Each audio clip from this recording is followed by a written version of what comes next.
ഓം ശാന്തി. ജീവിതയാത്രയിൽ സംബന്ധങ്ങൾ അതാണ് ജീവിതത്തിൽ വലിയൊരു ആധാരം. ഈ സംബന്ധങ്ങളിൽ നമ്മുടെ റിലേഷൻസിൽ ഏറ്റവും നല്ല റിലേഷൻ ഏതാണെന്ന് ചോദിച്ചാൽ ഓരോരുത്തരും ഓരോ രീതിയിൽ പറയും. ചിലർ പറയും അച്ഛനും മകനും തമ്മിലുള്ള ബന്ധം, വേറെ ചിലർ പറയും അമ്മയും മക്കളും തമ്മിലുള്ള ബന്ധം, വേറെ ചിലർ പറയും അച്ഛനും മകളും തമ്മിലുള്ള ബന്ധം. ഇങ്ങനെ പല രീതിയിലാണ് സംബന്ധങ്ങളെ കുറിച്ച് പറയാം. പക്ഷേ നിങ്ങളൊന്ന് ആലോചിച്ച് നോക്കിയേ, സംബന്ധങ്ങളിൽ ഏറ്റവും ഉത്തമമായ സംബന്ധമാണ് നമ്മുടെ ആത്മമിത്രം അഥവാ മിത്രവും നിങ്ങളും തമ്മിലുള്ള സംബന്ധം. രണ്ട് ഉത്തമ സുഹൃത്തുക്കൾ തമ്മിലുള്ള സംബന്ധം. ബാല്യത്തിലും നമ്മൾ ആലോചിച്ച് നോക്കിയിട്ടുണ്ടോ? സ്കൂളിലേക്ക് നമ്മൾ പോകുന്നു, വീട്ടിൽ നിന്ന് പുറത്തിറങ്ങുന്നു, കൂടെ കളിക്കുന്നു, അത് കഴിഞ്ഞ് കൂടെ നിന്ന് പിരിഞ്ഞു പോരുന്നു. പ്രത്യേകിച്ച് പ്രതീക്ഷകളൊന്നും തന്നെ നമ്മൾ മിത്രങ്ങളിൽ ഉണ്ടാവാറില്ല. കൂടെ കളിക്കുക, എൻജോയ് ചെയ്യുക, പരസ്പരം സഹായിക്കുക, എപ്പോഴും ഒന്നിച്ച് ഉല്ലസിച്ച് നടക്കുന്ന ആ ഒരു ബാല്യകാലം. ബാല്യകാലത്തിന് ശേഷം ചിലപ്പോൾ ചിലവരെന്തുണ്ടാവും, അവരുടെ ജീവിതത്തിൻ്റെ സ്റ്റാൻഡേർഡ് മാറുന്നതനുസരിച്ച് പഴയ മിത്രങ്ങളെ മറക്കാറുണ്ട്. ഒരിക്കലും അങ്ങനെ മിത്രങ്ങളെ മറക്കരുത്. പുതിയ മിത്രങ്ങൾ വന്നാലും പഴയ മിത്രം എന്നും നമുക്ക് സഹായം തന്നെയായിരിക്കും. അവരൊരിക്കലും നിങ്ങൾ മറക്കരുത്. മിത്രങ്ങൾ തന്നെ ജീവിതത്തിൻ്റെ വലിയൊരു മുതൽക്കൂട്ടാണ്.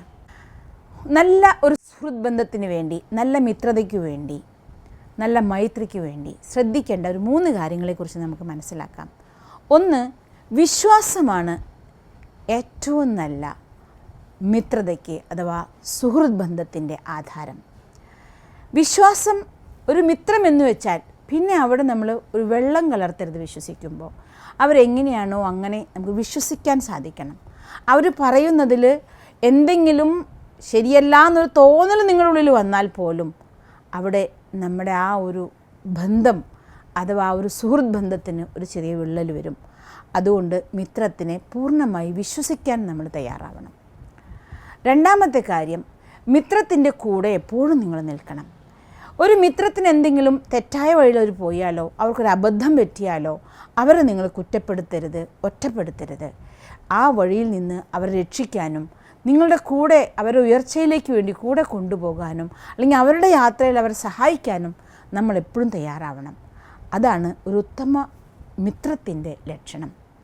മൂന്നാമത്തത്, മിത്രം എപ്പോഴാണോ നിങ്ങൾ ആഗ്രഹിക്കുന്നത്, നിങ്ങളുടെ ഫ്രണ്ട് വിളിച്ചു കഴിഞ്ഞാൽ അത് രാത്രിയെന്നോ പകലെന്നോ സമയമില്ലാതെ കാലമില്ലാതെ എപ്പോഴും സന്നിഹിതനാകാൻ തയ്യാറാകണം. അങ്ങനെയുള്ള മിത്രമാണ് യഥാർത്ഥമായ മിത്രമെന്ന് പറയുന്നത്. ഒരു മനുഷ്യന്മാരെ മിത്രമാക്കുമ്പോൾ ഇത്തരം പല കാര്യങ്ങളും അവരിൽ നിന്ന് നമുക്ക് ലഭിച്ചില്ലെന്ന് വരാം. പക്ഷേ ഈശ്വരനാണ് നമ്മുടെ മിത്രമെങ്കിൽ ഏത് സമയത്തും എവിടെയും നമ്മുടെ കൂടെ ഉണ്ടായിരിക്കും. നമ്മൾ ഏത് സമയത്തും നമ്മൾ ഏത് യാത്രയിൽ പോകുകയാണെങ്കിലും തെറ്റായ വഴിയാണെങ്കിൽ നമ്മൾ യഥാർത്ഥ മാർഗത്തിലേക്ക് കൈപിടിച്ച് നടത്തും. വിശ്വാസം, നമ്മളെപ്പോഴെങ്കിലും ഈശ്വരനോട് വിശ്വാസത കുറവ് കാണിച്ചാലേ ഉള്ളൂ.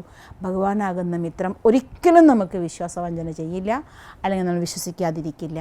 ഈ ലോകത്തെ നമ്മുടെ ഏറ്റവും നല്ല മിത്രം ഈശ്വരനാണ്. അവനെ നമുക്ക് വിശ്വസിക്കാം. അവൻ നമ്മുടെ കൂടെ തന്നെ ഉണ്ടായിരിക്കും. ഏത് സമയത്തും സ്ഥലകാല പരിമിതിയില്ലാതെ, സമയത്തിൻ്റെ ബന്ധനമില്ലാതെ എപ്പോഴും നമ്മുടെ കൂടെയും ഉണ്ടായിരിക്കും. നിങ്ങൾക്ക് ഈശ്വരനെ നല്ല മിത്രമാക്കാൻ സാധിക്കട്ടെ. ഓം ശാന്തി.